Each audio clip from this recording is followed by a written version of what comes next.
ওরে ব্যথা দিয়ে গাথা মালা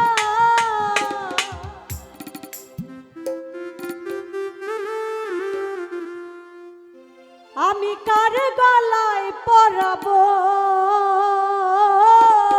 দরদ রে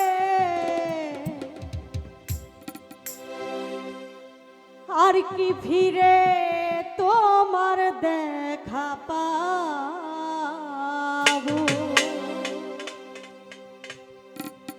ব্যথা দিয়ে গাথা মালা ব্যথা দিয়ে গাথা মালা কার গলায় পরাবো দরদ রে আর কি ফিরে তোমার দেখা পাবো আর কি ফিরে তোমার দেখা পাবো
আজকে আমিনুল দরদী একটি সাধু সঙ্গের আয়োজন করেছেন। তো যারা পীর ধরেছি, দয়াল ধরেছি, মুর্শিদ ধরেছে, তারাই একমাত্র বুঝি যে যার যার মুর্শিদ তার তার কাছে কি অমূল্য সম্পদ। তো যারা পীর মুর্শিদ ধরি নাই তারা তো আসলে এই ধরনের কথা তাদের কাছে ভালো লাগবে না। তো কথা বলেই অনেক কথা বলা যায়, একটা ছোট কাহিনী বলি। রাস্তা দিয়ে ওই যে দই বিক্রি করে না, দই, তাদেরকে কি বলে? দইয়ালা বা ঘোলালা। তো সেই দইয়ালা যাচ্ছিল, আমার লালন সাইজি সেই রাস্তাতে দাঁড়াইছে। তো তখন বলে, ওই দইয়ালা একটু আমার কাছে আসো তো, আমি এক ঘটি দই তোমার থেকে নিতে চাই। তো দইয়ালা এক ঘটি দই লালন সাইজির হাতে দিলেন। তার চোখের সামনে, দইয়ালার চোখের সামনে এক ঘটি দই সে একদম ঢক ঢক করে গিলে ফেলেছে। তো কেউ যদি কারো কাছে কিছু দেয় সেটা তো বিক্রি করে, তাই না? তো যখন লালন সাইজি সেটা খেয়ে ফেললো, তখন দইয়ালা লালন সাইজির কাছে টাকা চাইতেছে যে আমার দই খাইছেন, এখন টাকাটা দেন, আমি চলে যাব। এখন আমার সাইজি বলে যে আমি তো তোমার দই খাই নাই।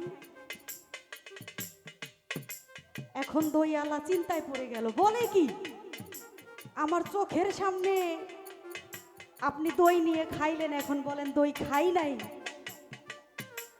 তাহলে এটা কেমন কথা হইল? এখন লালন সাইজি তার পীর মুর্শিদ সিরাজ শাহের কথা বলে, কয় আপনার দই আমার সাইজি সিরাজ শাহ খেয়েছে। তখন দইয়ালা তো মানে পাগল ফের, বা আমার চোখের সামনে একজন খাইলো আর আরেকজন বলে সে আরেকজন দই খেয়েছে। কয় টাকা নিতে হইলে আমার মুর্শিদের কাছে গিয়ে আপনার টাকা নিতে হবে, কারণ আমি দই খাই নাই, আমার দয়াল খাইছি। তো এখন কি করবে বেচারা? এখন সিরাজ শাহের কাছে গিয়ে বলে যে দয়াল, আপনার ভক্ত দই খাইছে, সে বলে আপনি খাইছে, তো টাকাটা আমাকে একটু দিবেন দয়া করে, আমি চলে যাই। এখন বলে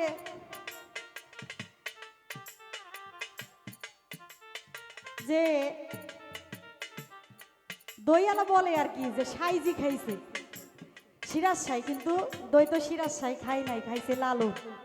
এখন বলে আমি তো দই খাই নাই, তাহলে আমি কিসের টাকা দিব?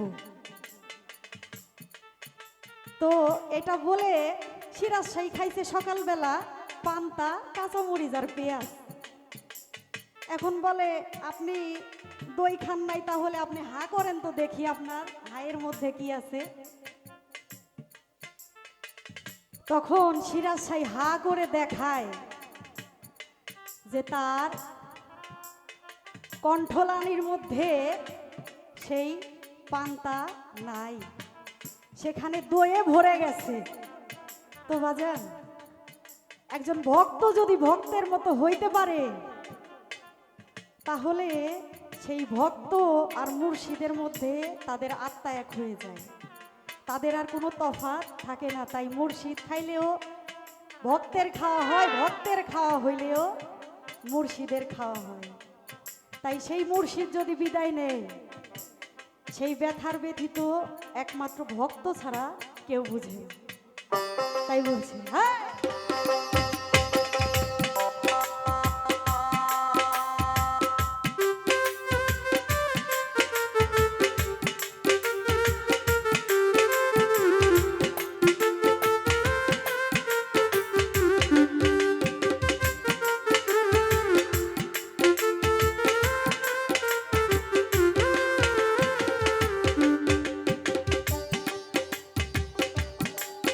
তোমায় এক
রশিদ বিনা সরকার জ্বালা হইয়া গেছে ভবের কান্না এই বিদেশে কয়দিনে কারব আমার দরদ রে এই বিদেশে কয়দিনে কারব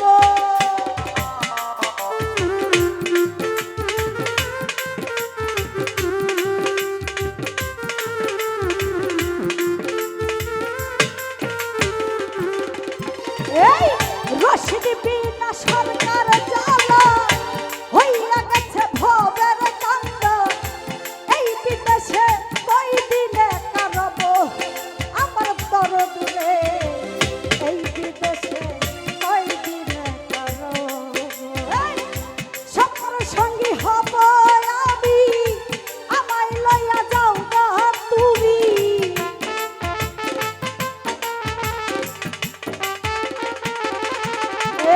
সফর সঙ্গী হব রে আমি আমায় লইয়া যাও না তুমি তোমায় পাইলে সঙ্গে বিদায় নিব দরদ রে আর কি ফিরে তোমার দেখা পাবো আর কি ফিরে তোমার দেখা পাবো ব্যথা দিয়ে গাথারে মালা